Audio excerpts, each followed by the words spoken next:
इना गोल की फतह के मौके पर तुर्गुत भी मौजूद था। अब ये उम्मीद की जा रही है कि वो भी अगले सीजन में जरूर नजर आएगा। इसके अलावा आपने शायद ये बात नोट की हो कि मलहून खातून का किरदार कुछ पॉजिटिव होता जा रहा है। पिछले सीजन में आपने देखा होगा कि जब उस्मान की लड़ाई आया निकोला से हो रही थी तो मलहून के लड़ने का स्टाइल भी बदला बदला सा था। अब वो अपने बाप की इजाजत के बगैर अपने साथियों के साथ उस्मान का बाकायदा तौर पर साथ देने जा रही है, जिसका मतलब ये भी बनता है कि इसके दिल में उस्मान के लिए अच्छी खासी गुंजाइश पैदा हो गई है, यानी मोहब्बत का आगाज हो चुका है। अब इस सीजन में शादी मुतवक्का तो नहीं, लेकिन अगले सीजन में देखिएगा किस तरह ड्रामाई अंदाज से दोनों एक होते हैं। जिस तरह शेख एदाबाली ने उस्मान की सुलह उमर बे से करवाई है, ये उम्मीद की जा रही है कि बाला खातून को भी शेख एदाबाली समझाकर उस्मान की दूसरी शादी के लिए राजी करवाएंगे। तीसरे सीजन में मलहून और बाला के दरमियान कशीदगी भी खत्म हो जाएगी। काई कबीले के बाद उमरी कबीला सबसे ज्यादा मुअज़्ज़ज़ माना जाता है। यूँ लगता है कि उसकी वजह से उस्मान की ताकत और जंगी महारतों में इजाफा होगा। उमर बे को भी लगना शुरू हो जाएगा कि आने वाले वक्त उस्मान गाजी का है। हत्ता कि अगले सीजन में उमर बे उस्मान गाजी के कबीले में शामिल होंगे, जो कि एक नई सल्तनत की बुनियाद होगी।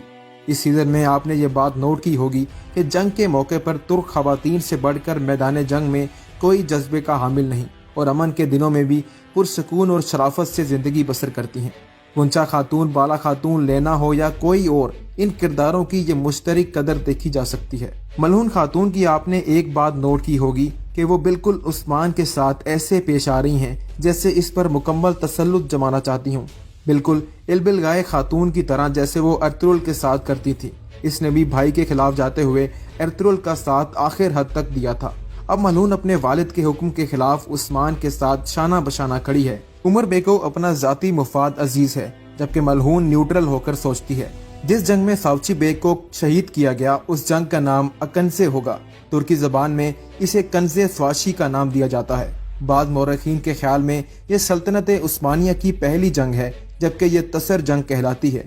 पहली जंग उस्मान ने 1284 में बाज़ंतीनियों के खिलाफ लड़ी, दूसरी 1285 में लड़ी गई, तीसरी जंग ये हुई। इस जंग के बाद उस्मान तुर्क कबाइल में एक ताकतवर और मजबूत सरदार के तौर पर सामने आएगा।